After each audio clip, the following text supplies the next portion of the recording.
Cortó las cuerdas bajo un sol implacable, dejando atrás la ley de un tirano y la complicidad del silencio.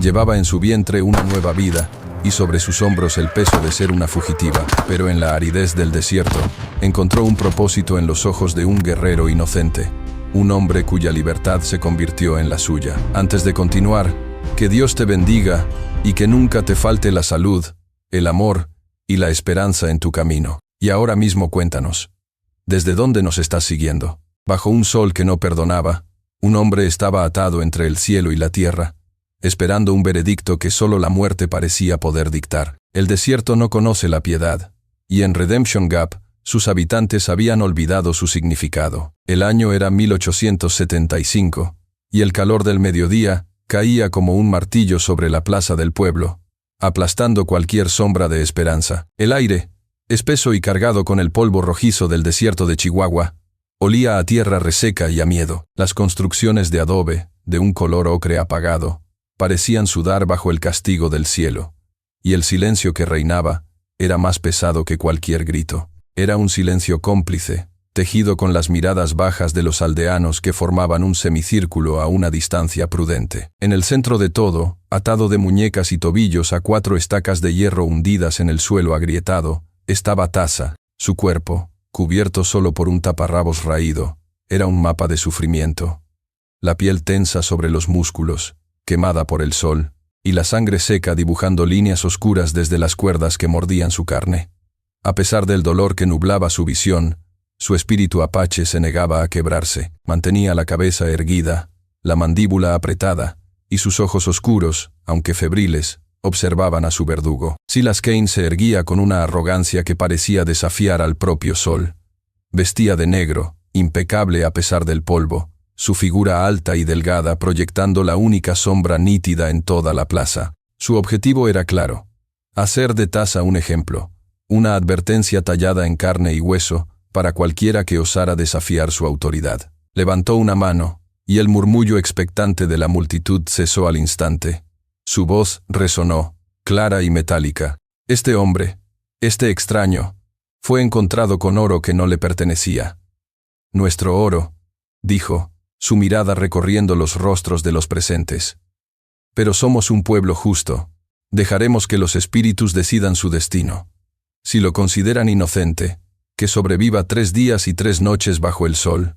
Esa es la ley en Redemption Gap. Nadie se atrevió a contradecirlo. La palabra de Kane era la única ley. Dentro de Taza, un fuego de rabia luchaba contra el frío abrazo de la deshidratación. La injusticia era una brasa ardiente en su pecho. A través de los velos de la fiebre, un recuerdo lo asaltó. La emoción de encontrar la veta dorada en las colinas, el brillo del metal puro bajo la tierra. Recordó haberle contado su hallazgo a Kane, con la confianza ingenua de un hombre que aún creía en el honor. Kane había sonreído, le había dado la mano. Y a la mañana siguiente, Taza despertó con las manos atadas y el grito del ladrón resonando en sus oídos. El oro, su oro, ahora llenaba los bolsillos de Kane, mientras él estaba destinado a morir por ello. Mientras el sol comenzaba su lento descenso, pintando el cielo de un rojo sangre que reflejaba la tierra, Taza cerró los ojos, apartó el dolor y la traición, y en la quietud de su mente, susurró una plegaria en la lengua de sus ancestros. No pedía ser salvado, sino que los espíritus del viento y la montaña fueran testigos de su inocencia, que su nombre no se perdiera en el desierto como el de un ladrón. El verdadero clímax de su sentencia no fue el discurso de Kane, ni el dolor de sus ataduras. Fue el momento, lento y deliberado, en que el último aldeano le dio la espalda. Una mujer, luego un anciano, luego una familia entera. Todos se retiraron a la penumbra de sus hogares. El sonido de la última puerta de madera al cerrarse fue un golpe sordo y definitivo, un eco que sellaba su abandono. La humanidad le había dado la espalda. Ahora estaba solo con el desierto y los buitres que ya comenzaban a dibujar círculos perezosos en el cielo. La fuerza abandonó sus miembros, y su cabeza finalmente cayó hacia el pecho. Su conciencia se desvanece en la oscuridad que precede a la noche del desierto, y un último susurro escapa de sus labios agrietados. Una palabra que nadie oye. Ayuda. En el horizonte, una figura solitaria a caballo avanzaba, una silueta de resiliencia contra el lienzo infinito del cielo, sin saber que cabalgaba hacia una decisión que definiría no solo su futuro, sino el alma misma del desierto. Eliza Thorne sentía el peso del mundo en sus hombros, un peso que se acentuaba con el suave vaivén de su yegua, Clementine, y la vida que crecía en su interior desde hacía 7 meses. El sol de la tarde, aunque menos brutal que al mediodía, todavía bañaba la arena rojiza en un resplandor cobrizo. El aire era un aliento cálido y áspero contra su rostro, arrastrando el aroma a polvo y a la soledad de aquella vasta tierra. Estaba cansada, un agotamiento profundo que le llegaba hasta los huesos, pero sus ojos grises, enmarcados por el ala de su sombrero, no perdían ni un ápice de su determinación. Se dirigía al rancho que había sido de la familia de su esposo, ahora solo suyo, un futuro tan vasto e incierto como el paisaje que la rodeaba. Su mente era un torbellino de futuros inciertos y pasados dolorosos. Pensaba en David, en su sonrisa fácil y en la solidez de sus manos. Lo había perdido en una estúpida disputa fronteriza hacía menos de un año, y ahora, cada paso que daba en solitario, era un recordatorio de su ausencia. ¿Cómo podría manejar el rancho sola? ¿Cómo criaría a un hijo en este mundo implacable sin su padre? El miedo era un compañero constante, pero la promesa que le hizo a David en su lecho de muerte era su ancla. Viviría. No solo sobreviviría, sino que construiría un hogar, un refugio de bondad en medio de la dureza del oeste. Fue entonces cuando lo vio. A lo lejos, una forma extraña rompía la monotonía de las dunas y los matorrales secos. No era una roca, ni un cactus, era algo antinatural, una mancha oscura y perturbadora que le provocó un escalofrío a pesar del calor. Al principio, intentó ignorarlo, atribuyéndolo a un espejismo o al cansancio, pero la mancha persistía, inmóvil, un error en la perfecta desolación del paisaje. La curiosidad, mezclada con una profunda sensación de inquietud, la hizo desviarse de su camino. Su yegua, Clementine, pareció sentirlo también, pues sus orejas se crisparon y su paso se volvió más cauteloso. A medida que se acercaba, la forma se definía, y la inquietud se transformó en un horror helado que le atenazó el estómago. El olor la golpeó primero, un hedor denso a sangre coagulada, sudor y piel quemada por el sol. Era el olor inconfundible de la muerte lenta. Luego vio el cuerpo de un hombre, estirado de forma inhumana, sus miembros atados a estacas de hierro.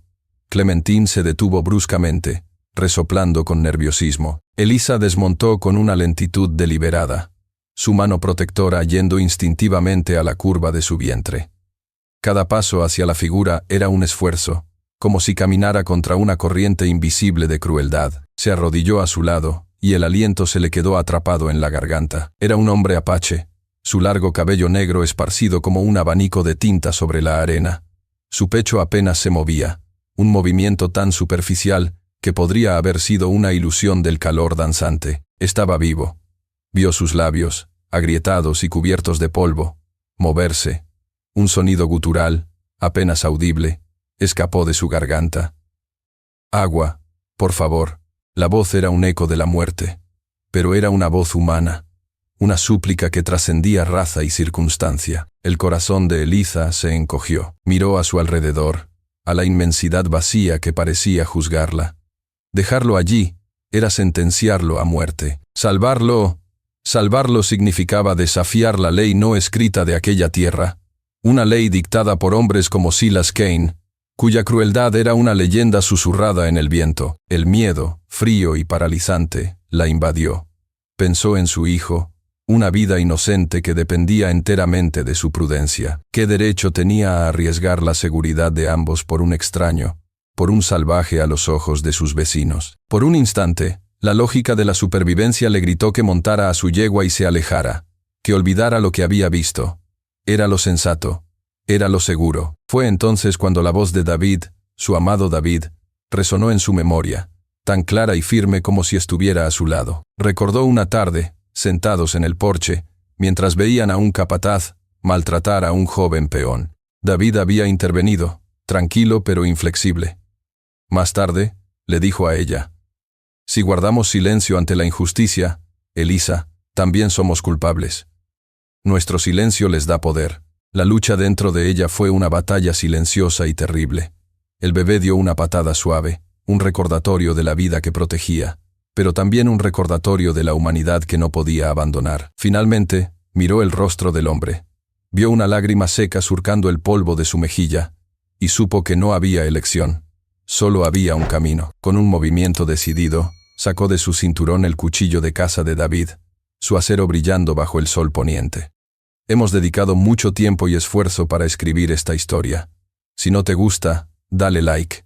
Si te gusta, suscríbete a nuestro canal. Ahora, volvamos a la historia. El cuero, reseco y endurecido por el sol y la sangre, se resistió por un instante, pero la hoja estaba afilada. El sonido agudo y definitivo de la cuerda al romperse fue un estallido en el silencio del desierto. Uno, luego, otro. La tensión en los miembros del hombre se liberó, y cortó las dos últimas ataduras con una rapidez febril, el corazón latiéndole con fuerza contra las costillas. El acto estaba hecho.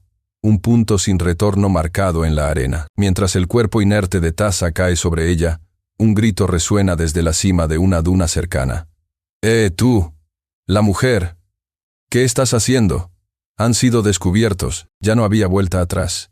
El chasquido de la cuerda fue el disparo que dio comienzo a una carrera desesperada contra la crueldad, una carrera por dos vidas, y un alma que aún no había nacido. El grito que flotaba desde la duna era una sentencia. Elisa no perdió un segundo en mirar atrás. El miedo, un veneno helado que antes la había paralizado, se transmutó en una adrenalina feroz, una fuerza primordial que nacía directamente de su instinto de proteger a la criatura que llevaba en su vientre y al hombre indefenso a sus pies. Con un esfuerzo que le hizo ver estrellas, tiró del brazo de Taza, intentando ponerlo en pie. Él era un peso muerto. Su cuerpo apenas respondía, sus pies tropezando en la arena. «Vamos, por favor, tienes que ayudarme», le suplicó, su voz un susurro tenso y urgente. Lograr subirlo a la yegua fue una hazaña de pura voluntad. Clementine, asustada por los gritos y el olor a sangre, se movía nerviosa, pero se mantuvo firme como si entendiera la urgencia de la situación. Elisa empujó y tiró, su cuerpo protestando con punzadas de dolor en la espalda y el vientre, hasta que finalmente Taza se desplomó sobre la silla. Sin perder tiempo, ella montó detrás de él, pasando sus brazos alrededor de su torso inerte, para sujetar las riendas. Espoleó a Clementine no con crueldad, sino con una llamada desesperada. Y la yegua respondió, lanzándose al galope hacia el laberinto de rocas y cañones que prometía un escondite. Detrás de ellos, los gritos se convirtieron en el estruendo de cascos de caballos persiguiéndolos. La caza había comenzado. El mundo se convirtió en un borrón de roca roja y cielo púrpura. Elisa cabalgaba agachada, usando el cuerpo de Taza como un escudo contra el viento, su corazón latiendo un ritmo salvaje que hacía eco con el galope de Clementine. Se adentraron en un terreno traicionero, siguiendo los instintos de la yegua más que cualquier camino visible. El sol se hundió por completo, dejando paso a una noche iluminada solo por una astilla de luna y un manto de estrellas indiferentes. Fue durante esa huida frenética que Taza recuperó la conciencia. Sus sentidos volvieron lentamente.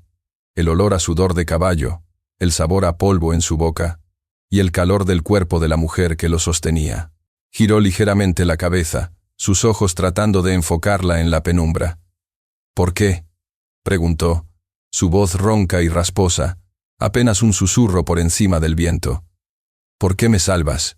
Elisa no apartó la vista de las sombras que se movían delante de ellos. «Porque dejarte morir no era una opción», respondió ella, su voz firme a pesar del temblor de su cuerpo. En esa simple frase, él no escuchó lástima, sino una convicción tan sólida como las rocas que los rodeaban. En ese momento, en medio del caos, él comprendió la naturaleza de su salvadora. Finalmente, encontró un lugar que parecía seguro. Una grieta estrecha en la pared de un cañón, oculta por una cortina de matorrales secos, hizo que Clementine entrara y luego, con sumo cuidado, ayudó a Taza a bajar. Él se derrumbó contra la pared de roca, agotado. El sonido de sus perseguidores se había perdido en la distancia, pero ambos sabían que era solo un respiro temporal. Elisa sacó su cantimplora. Quedaba apenas un trago. Sin dudarlo, se la ofreció a Taza. Él la miró, sus ojos reflejando la luz de las estrellas, y negó con la cabeza. «Tú, el bebé. Bebe», insistió ella. «Nosotros no sobreviviremos si tú no recuperas tus fuerzas». Fue un acto simple, un sacrificio de sus propias necesidades, que selló un pacto no hablado entre ellos, un vínculo forjado en el peligro y la compasión. En el silencio del cañón, bajo la fría luz de la luna, sus miradas se encontraron por primera vez en calma. El miedo y la urgencia dieron paso a un momento de profunda conexión humana, un reconocimiento mutuo de sus almas resilientes. El hombre que la sociedad había desechado y la mujer que la sociedad había olvidado, se encontraron en ese pequeño refugio, iguales en su vulnerabilidad y en su voluntad de vivir. Él tomó un sorbo de agua, el líquido pareciendo devolverle algo de vida. «Gracias», susurró él, su voz un poco más clara, y luego recordó haber oído a los hombres gritar su nombre durante la persecución. «Gracias, Elisa». Escuchar su nombre en sus labios, dicho con tanta gratitud, la conmovió de una manera que no esperaba. Justo cuando un frágil sentimiento de seguridad comenzaba a envolverlos, una pequeña piedra se desprendió de la cresta del cañón, justo encima de ellos. Rodó por la pendiente, haciendo un ruido seco y terrible al aterrizar a pocos metros de donde se escondían, un sonido que destrozó la quietud de la noche. No estaban solos. En la quietud de la noche, un simple sonido puede ser más aterrador que un ejército. Es el eco de la trampa que se cierra, el susurro de que el peligro nunca duerme. El ruido de la piedra al caer los congeló a ambos en su sitio. Elisa contuvo la respiración, su mano volando instintivamente hacia su vientre mientras sus ojos, enormes en la penumbra, buscaban los de Tasa. Todo el cansancio se evaporó, reemplazado por una alerta máxima. El frágil capullo de seguridad que habían encontrado se había roto en 1000 pedazos. El silencio que siguió fue casi peor que el ruido, un vacío denso lleno de amenazas invisibles. Tasa, a pesar de su debilidad, reaccionó con la disciplina de un guerrero. Puso un dedo en sus propios labios, indicándole silencio, y luego, con un movimiento fluido y asombrosamente sigiloso para un hombre tan herido, se deslizó desde su refugio hacia la oscuridad. Se movía pegado a la pared del cañón, una sombra entre las sombras, hasta desaparecer de la vista de Elisa. Los minutos que siguieron fueron una tortura para ella. Sola en la grieta, con el sonido de su propio corazón martillándole los oídos, cada susurro del viento le parecía el paso de un enemigo. Cada sombra lejana la figura de uno de los hombres de Cain. Abrazó sus rodillas, intentando hacerse lo más pequeña posible, y rezó, no a un dios en particular, sino a la noche, a las rocas, al espíritu de su esposo, pidiendo solo unos minutos más de vida, unas horas más de protección.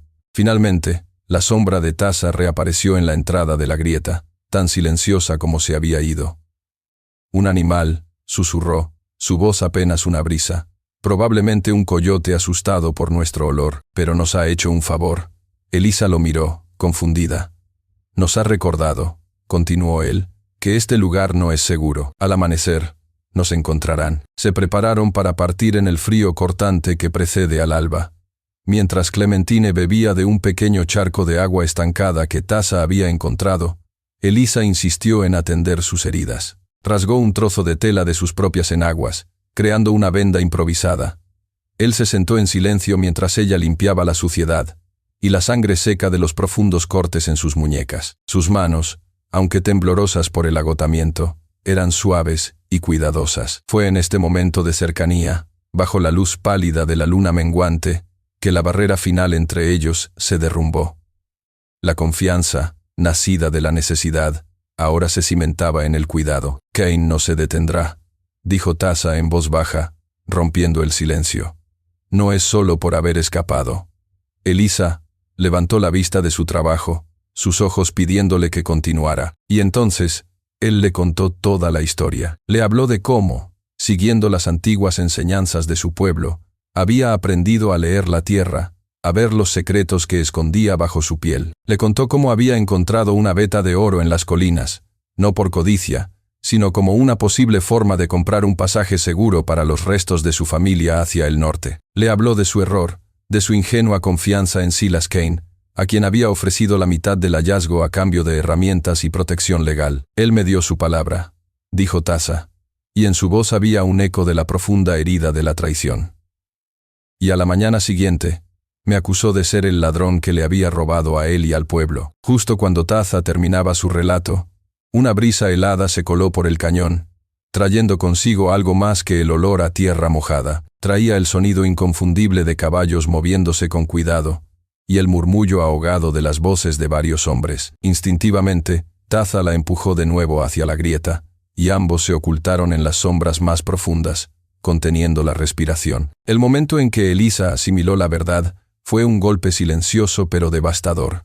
No había salvado simplemente a un hombre inocente de un castigo injusto. Había tropezado con una conspiración de codicia y asesinato que definía la podredumbre moral de Redemption Gap. Su acto personal de compasión se había convertido ahora en una lucha por la verdad, una batalla por el alma misma de aquella tierra. ¿No es increíble cómo un solo acto de bondad puede desenredar una red de mentiras tan compleja? Desde su posición, asomándose con sumo cuidado, vieron las siluetas de 5 jinetes bloqueando la única salida visible del cañón. La primera y pálida luz del alba se filtró sobre la cresta, dibujando sus contornos contra el cielo gris. A la cabeza de ellos, inconfundible incluso en la penumbra, estaba la figura alta y delgada de Silas Kane.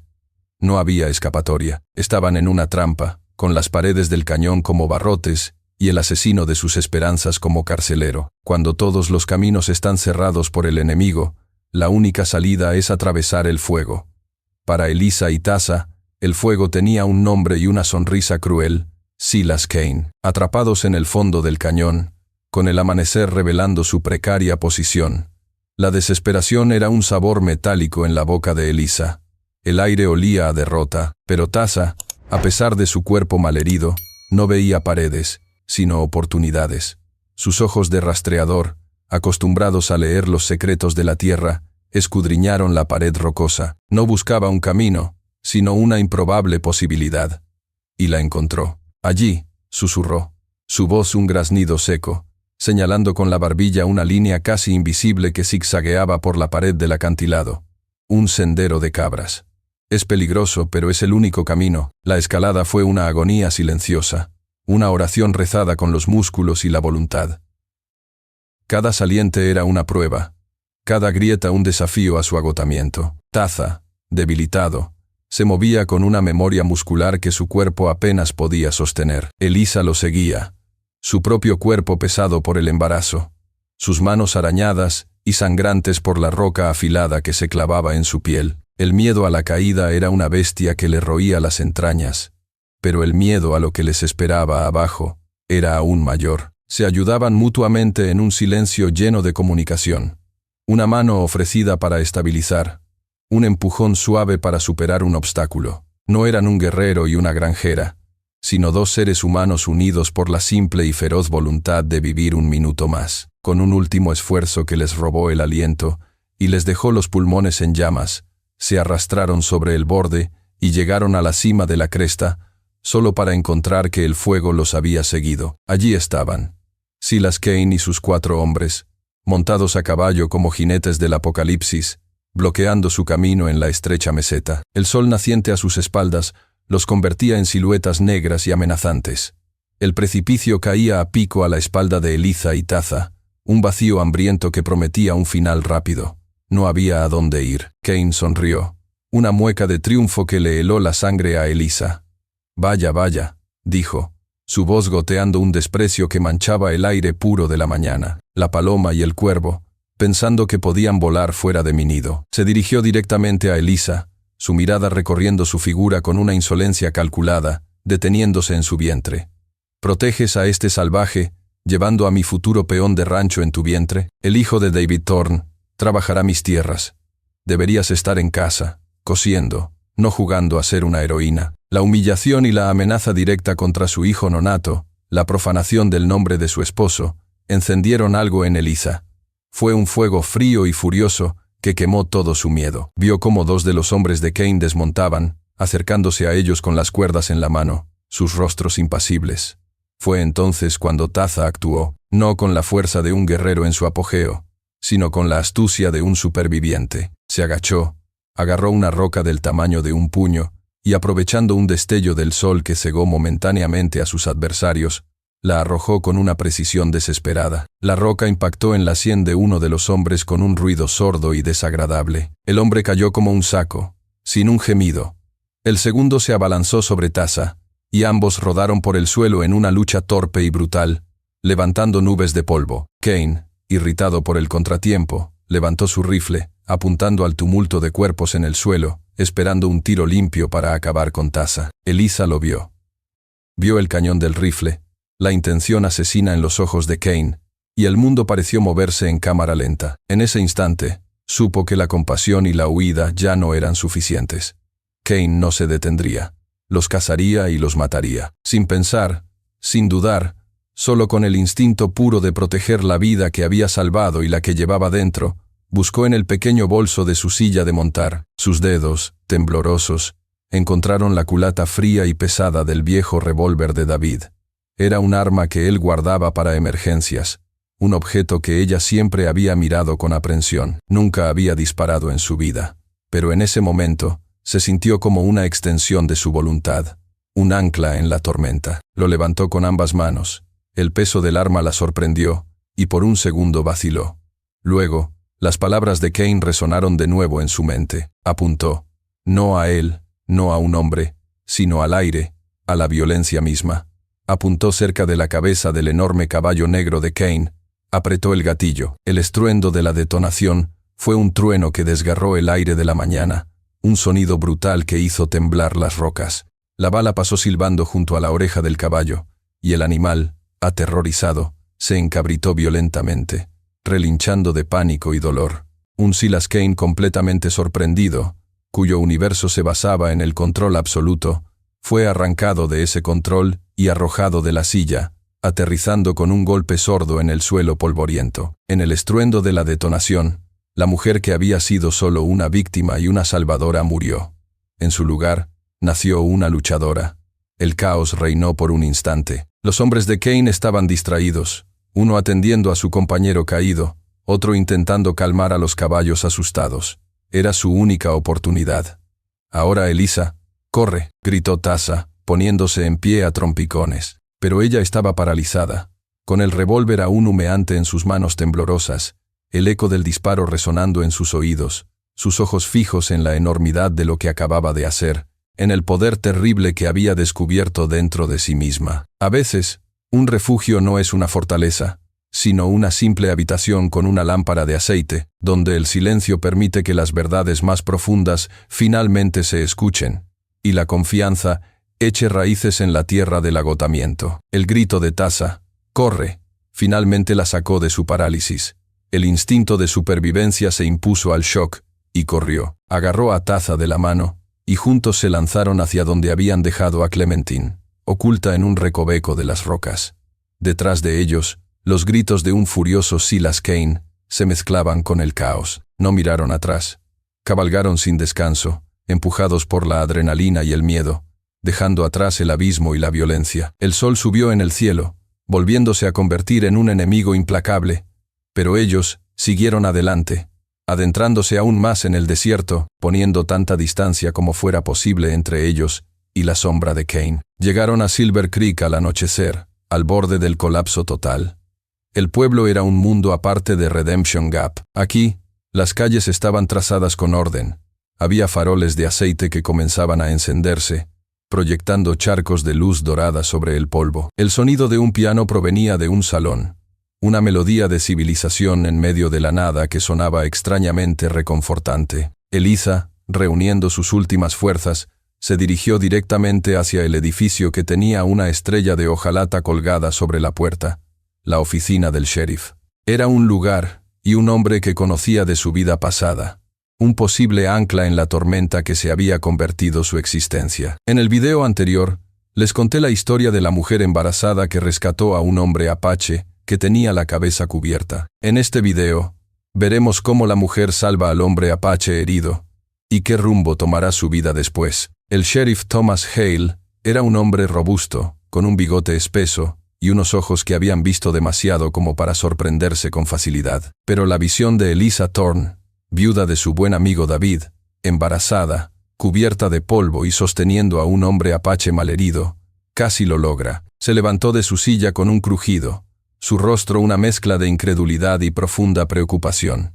«Elisa, por todos los santos, ¿qué ha pasado?», preguntó, su voz un retumbar grave. La historia se derramó de los labios de Eliza, no como un torrente, sino como un goteo agotado de palabras. Le contó todo, desde que encontró a Taza atado hasta el enfrentamiento en el acantilado, su voz temblando al recordar el estruendo del disparo. El sheriff escuchaba en silencio, su expresión cambiando de la incredulidad a una sombría seriedad. Cuando mencionó el nombre de Silas Kane, una chispa de reconocimiento brilló en sus ojos. «Siempre he tenido mis sospechas sobre ese hombre», admitió, acariciando su bigote. La forma en que se apoderó de Redemption Gap, su repentina riqueza, nunca me olió bien. Miró a Taza, que permanecía en silencio, apoyado contra la pared, su rostro una máscara de dolor y agotamiento. Luego, sus ojos se posaron de nuevo en Eliza. «David era un buen hombre», dijo en voz baja. «Un hombre honesto. Nunca se asociaría con mentirosos. Y yo nunca lo he tomado a usted por una». Esa declaración de confianza fue como un bálsamo para el alma herida de Eliza. El sheriff dispuso que Taza descansara en una de las celdas vacías, no como un prisionero, sino para que pudiera dormir en un catre, sin ser molestado, y para su propia seguridad, lejos de las miradas curiosas del pueblo. Mientras Taza dormía por primera vez en días, Eliza y el sheriff hablaron largo y tendido. Ella le contó la historia completa del oro, la traición que Taza le había confesado. El sheriff asentía lentamente. Las piezas de un rompecabezas que había estado en su mente durante mucho tiempo comenzaban a encajar. El momento crucial llegó cuando el sheriff se inclinó sobre su escritorio, la luz de la lámpara de aceite proyectando profundas sombras en su rostro. La miró directamente a los ojos y dijo: «Te creo, Eliza, por la memoria de David, y por lo que veo en tus ojos, te creo. Indagaré en este asunto. Mañana cabalgaré a Redemption Gap». Ya no estaban solos. Ahora tenían a la ley, a la verdadera ley, de su parte. Más tarde esa noche, después de que el sheriff se fuera a casa, Eliza se quedó en la oficina, velando el sueño de Taza. Se sentó en una silla junto a la celda, la puerta abierta. En el silencio, solo roto por la respiración profunda y regular del hombre dormido, ella finalmente se permitió sentir el peso de todo lo que había sucedido. Lloró en silencio, no por miedo, sino por alivio, y por el dolor de la violencia que había presenciado y cometido. Se sentía como si hubiera envejecido 10 años en 2 días. Taza se agitó en su sueño, atormentado por pesadillas. De repente, murmuró un nombre, una palabra suave que casi se pierde en la noche. No era un nombre de guerrero, ni una palabra en su lengua nativa. Era un nombre en español: Isabel. El sonido era tan tierno, tan lleno de una pérdida insondable, que le partió el corazón a Eliza. En ese instante, vio más allá del superviviente y del guerrero. Vio a un hombre que había amado y perdido, una profunda herida en su alma que reflejaba la suya propia, y se preguntó qué historias, qué penas, se escondían detrás de los ojos del hombre al que había salvado. La maldad no espera el juicio sentada en silencio. Se mueve en las sombras, envenenando los pozos de la confianza con susurros y convirtiendo a los vecinos en espías del miedo. Los días que siguieron en Silver Creek fueron una extraña mezcla de calma precaria y tensión latente. Por primera vez en lo que parecía una eternidad, Eliza y Taza estaban a salvo de la persecución física. Taza se recuperaba lentamente en la celda, que el sheriff Hale había convertido más en un cuarto de invitados que en una prisión, mientras Eliza encontraba un respiro en la pequeña habitación de un hostal cercano. Sin embargo, la seguridad de las paredes no podía protegerlos de la guerra que Silas Kane había comenzado a librar desde la distancia. La primera oleada de la contraofensiva de Kane no llegó con balas, sino con palabras envenenadas. Unos vaqueros de Redemption Gap, de paso por Silver Creek, comenzaron a esparcir la historia en el salón. La pobre viuda Thorne, enloquecida por el dolor y la soledad, había sido secuestrada y embrujada por un salvaje apache, un ladrón asesino, que la había puesto en contra de su propia gente. La historia era insidiosa, diseñada para pintar a Eliza no como una heroína, sino como una víctima trágica, o peor aún, una traidora.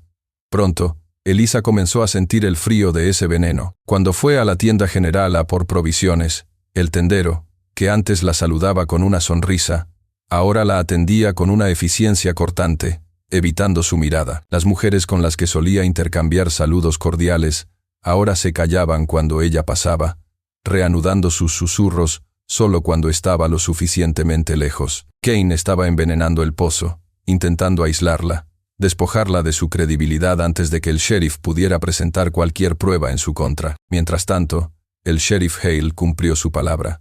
Cabalgó a Redemption Gap, no con la estrella brillante, sino con la discreción de un zorro. Con la excusa oficial de revisar los registros de impuestos, se movió con una astucia paciente, consciente de que los ojos de Kane estaban en todas partes. Habló con los comerciantes, con los granjeros, y en cada conversación sentía el muro de miedo que Kane había construido.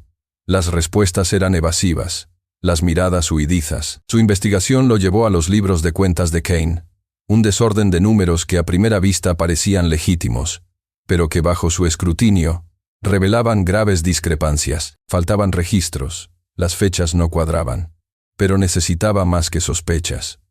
Lo encontró en la forma de un joven mozo de establo llamado Billy, un muchacho delgado con ojos permanentemente asustados. El sheriff lo encontró al anochecer, lejos de miradas indiscretas, y con la promesa solemne de protección, logró que el muchacho hablara. Temblando, Billy confesó haber visto a Kane regresar solo de las colinas, con las alforjas pesadas y cubierto de polvo, la misma tarde en que Taza fue acusado. Era la pieza que faltaba. De vuelta en la relativa seguridad de Silver Creek, el vínculo entre Elisa y Taza se profundizaba en el crisol de la espera. Pasaban horas hablando en la silenciosa oficina del sheriff. Él le habló de su gente, los Chiricahua, no como salvajes, sino como un pueblo con tradiciones, con un profundo respeto por una tierra que los blancos solo veían como algo a conquistar. Le contó cómo cada roca y cada arroyo tenían una historia, un espíritu. Ella, a su vez, le habló de David, no solo de su muerte, sino de su vida, de sus sueños de construir un rancho próspero, de su bondad y su risa fácil que podía llenar una habitación. Compartieron sus pérdidas, creando un puente de empatía entre dos mundos, dos almas solitarias que habían encontrado un inesperado refugio, la una en la otra. Una tarde, mientras observaba a Taza tallar una pequeña figura de pájaro en un trozo de madera, Elisa sintió al bebé moverse con fuerza dentro de ella. Sin pensarlo, tomó la mano de Taza, una mano callosa por la lucha pero sorprendentemente suave, y la puso sobre su vientre. Él se quedó inmóvil, y sus ojos oscuros se abrieron con asombro al sentir la pequeña patada contra su palma. Una emoción que no era ni pena ni ira, sino una maravilla pura, cruzó su rostro. En ese instante, la lucha dejó de ser solo por la justicia o la supervivencia. Se convirtió en una lucha por el futuro, por ese pequeño latido de vida que prometía un nuevo comienzo. Esa misma noche, el sheriff regresó, su rostro sombrío pero resuelto. No venía solo. Detrás de él, envuelto en una manta y con la mirada fija en el suelo, estaba Billy, el mozo de establo. El sheriff también llevaba consigo el libro de cuentas falsificado de Kane. Colocó ambos sobre su escritorio como si fueran las armas para la batalla final. Miró a Elisa y a Taza, y su voz fue firme. «Tenemos suficiente. Es hora de terminar con esto».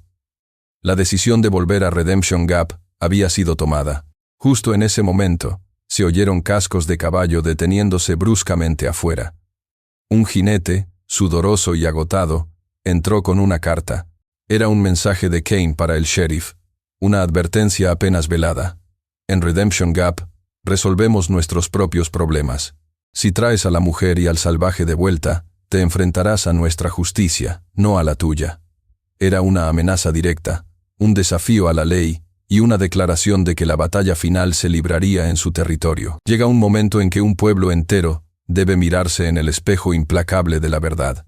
Para Redemption Gap, ese momento había llegado, y el reflejo estaba manchado de culpa, miedo y sangre. La carta de Kane no fue una disuasión, sino un catalizador, una arrogante declaración de guerra que el sheriff Hale no pensaba ignorar. A la mañana siguiente, cabalgó hacia el corazón del territorio enemigo, no como un invasor, sino como un agente de la ley. A su lado, con una resolución forjada en el fuego y el miedo, cabalgaba Elisa Thorne, y junto a ella, Taza, no ya como una víctima, sino como un testigo viviente de la injusticia, su presencia silenciosa, una afrenta a todo lo que Kane representaba. Detrás de ellos, envuelto en una manta y en su propio terror, el joven Billy los seguía, un frágil recipiente de una verdad que podía liberarlos a todos o sentenciarlos a muerte. La entrada en Redemption Gap fue como sumergirse en un silencio hostil. El martillo del herrero cesó su repique.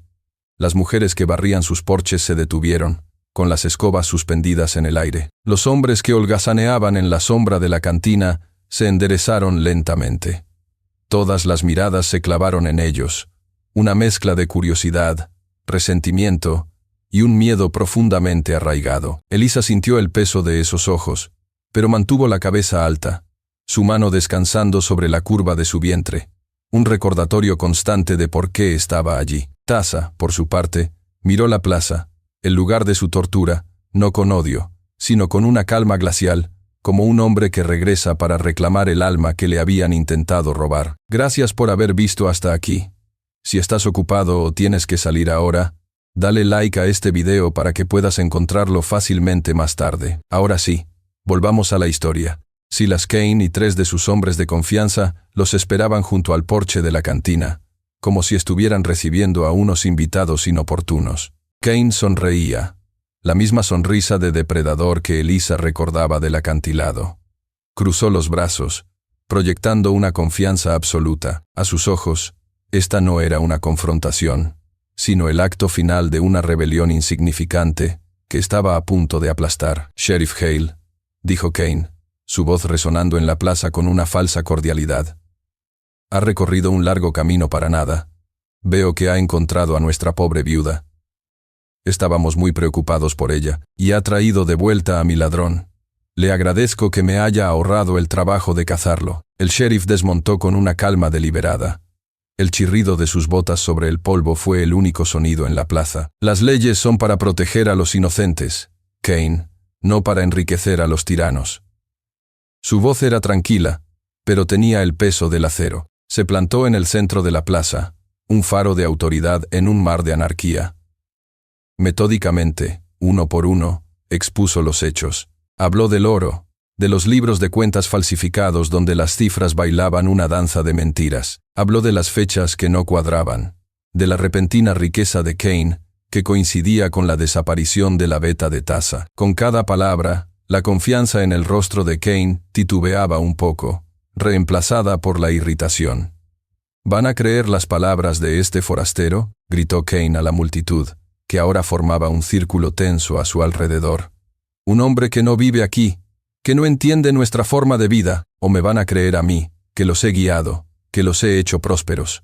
Luego señaló a Taza con un dedo acusador. «Les traje al ladrón, y ahora este hombre quiere que lo liberen». El sheriff entonces llamó a Billy. El muchacho avanzó, temblando de pies a cabeza, sin atreverse a levantar la vista del suelo. «Este muchacho lo vio, Cain», dijo el sheriff, su voz endureciéndose. «Lo vio regresar solo de las colinas». Cain soltó una carcajada burlona, un sonido feo y cortante. «¿Un mozo de establo mentiroso? ¿Esa es su gran prueba? Patético. Este muchacho diría cualquier cosa por unas monedas, o por miedo a un hombre de la ley». La humillación fue demasiado para Billy.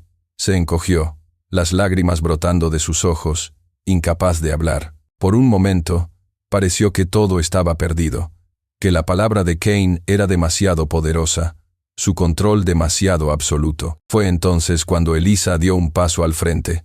El sol golpeaba su rostro, pero ella no parpadeó. No se dirigió a Cain, ni siquiera al sheriff.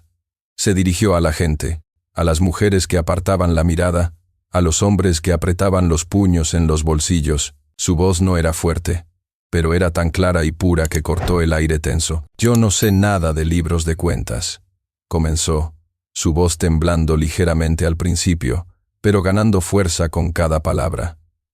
«Pero sé lo que vi. Vi a un hombre, un ser humano, abandonado para que muriera como un animal. Lo vi suplicar por agua mientras ustedes cerraban sus puertas». Su mirada recorrió la multitud, deteniéndose en los rostros de aquellos que la habían observado desde sus ventanas. Silas Cain les habla de prosperidad. Pero, ¿de qué sirve una bolsa llena de oro si el alma está vacía? Les habla de su ley. Pero hay una ley más antigua, una ley que está escrita en el corazón de cada madre, de cada padre. Se llevó una mano al vientre, un gesto que era a la vez protector y desafiante. La ley que nos dice que debemos proteger la vida, no destruirla. Yo lucho por esa ley. Lucho por un mundo donde mi hijo pueda crecer sin tener que elegir entre lo que es fácil y lo que es justo. Un silencio profundo cayó sobre la plaza. Sus palabras no eran una acusación, sino una invitación a recordar su propia humanidad perdida. Había llegado a ellos de una manera que las pruebas del sheriff no podían. En ese silencio, el joven Billy levantó la cabeza. Vio el rostro de Elisa, lleno de una fuerza tranquila, y algo dentro de él se rompió. El miedo dio paso a una necesidad abrumadora de decir la verdad. «Es cierto», gritó, su voz aguda y temblorosa, pero resonando con la fuerza de la convicción. «Todo es cierto. Yo no mentí. Vi al señor Kane esconder una bolsa en el pozo viejo esa misma noche. Me amenazó con matarme si decía una palabra». El hechizo del miedo se rompió. Fue como si un dique se hubiera reventado. Antes de que Kane pudiera reaccionar, dos hombres del pueblo, el herrero y un granjero, corrieron hacia el viejo pozo abandonado al borde de la plaza. Con un esfuerzo, quitaron la pesada tapa de madera. El herrero bajó una cuerda y, momentos después, sacó una pesada bolsa de lona, manchada de barro y algas. La arrojó al suelo con un ruido sordo. El nudo estaba apretado, pero unas manos ansiosas lo deshicieron. La bolsa se abrió de un tirón, y una cascada de pepitas de oro cayó al suelo polvoriento, brillando bajo el sol de la tarde como lágrimas de la tierra, como la prueba irrefutable de una traición. Un jadeo colectivo recorrió a la multitud, y luego, ese jadeo se convirtió en un rugido. Era un rugido de furia, de vergüenza, de complicidad. La ira que habían reprimido durante tanto tiempo, el miedo que los había mantenido en silencio, estalló en una ola de violencia. La multitud, antes una masa pasiva, se convirtió en una turba enfurecida. Rodearon a un incrédulo, Silas Kane, cuyo rostro había pasado de la arrogancia a la confusión y ahora al pánico puro. Sus hombres, viendo la marea volverse en su contra, retrocedieron y se desvanecieron entre la multitud. Lo agarraron, sus manos arrancando su ropa, sus voces gritando insultos, y lo arrastraron, luchando y maldiciendo, hacia las mismas 4 estacas en el centro de la plaza. La historia, de una manera terrible y poética, estaba cerrando el círculo.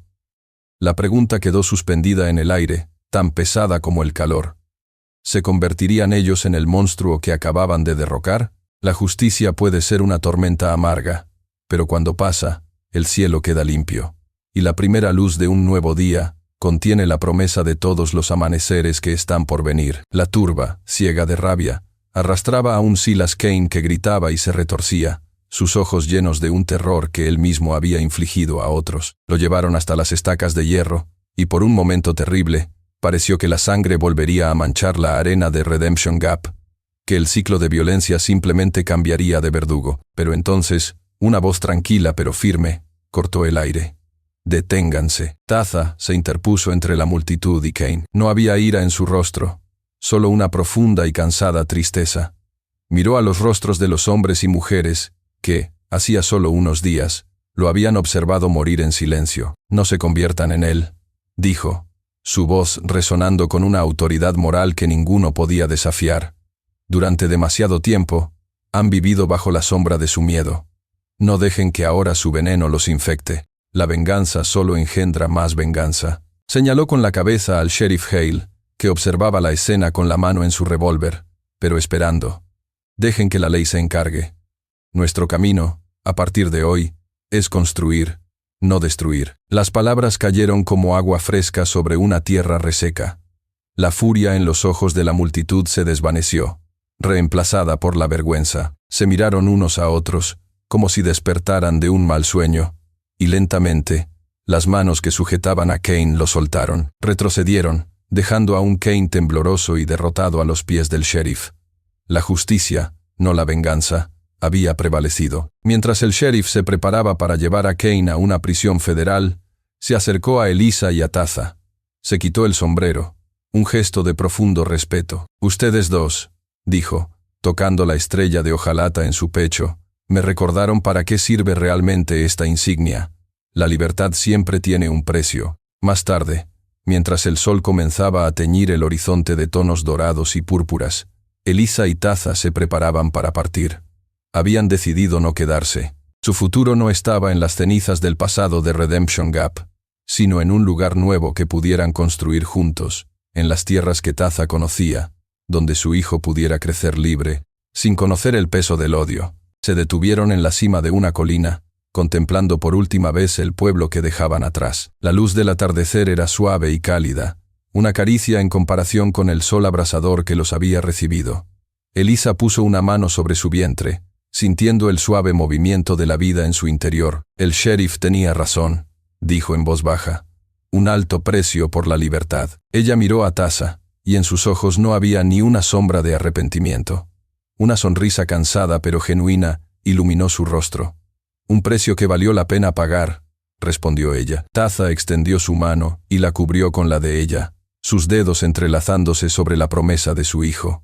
Miró hacia el vasto horizonte, hacia el futuro que se abría ante ellos. Porque este niño, dijo, su voz llena de una esperanza que había renacido de las cenizas, nacerá en un mundo que ayudamos a sanar. Juntos, giraron sus caballos y cabalgaron hacia el sol poniente. Sus sombras se alargaron sobre la arena, no como las de dos fugitivos que huían de un pasado, sino como las de dos pioneros que cabalgaban hacia un nuevo amanecer. La travesía de Elisa Thorne y Taza, desde la arena ardiente de la injusticia hasta el horizonte de un nuevo amanecer, nos recuerda que la verdadera libertad no se encuentra, sino que se construye. Un acto de compasión, nacido en el corazón de una mujer que se atrevió a desafiar una ley cruel, fue la semilla que derribó a un tirano y devolvió la humanidad a un pueblo que la había olvidado. Su historia no es solo un relato del viejo oeste, sino una poderosa lección sobre cómo la valentía de una sola persona puede encender la llama de la esperanza en la más profunda oscuridad. Nos enseña que la fuerza más grande no reside en el poder o la riqueza, sino en la inquebrantable decisión de hacer lo correcto, incluso cuando el mundo entero mira hacia otro lado. Así como una sola vela puede iluminar la habitación más oscura, un simple acto de bondad puede devolverle el rumbo a un mundo perdido. Tómate un momento para reflexionar sobre esta historia. Si ha conmovido tu corazón, considera cómo puedes ser esa luz en la vida de alguien que lo necesita. Y para que esa inspiración no se detenga, la calidez de estas narraciones continúa. A continuación, tienes dos historias más que destacan directamente en tu pantalla. Si esta te encantó, no querrás perderte estas. Solo haz clic y échales un vistazo. Y no olvides darle like, suscribirte y activar la campanita para no perderte ninguna novedad de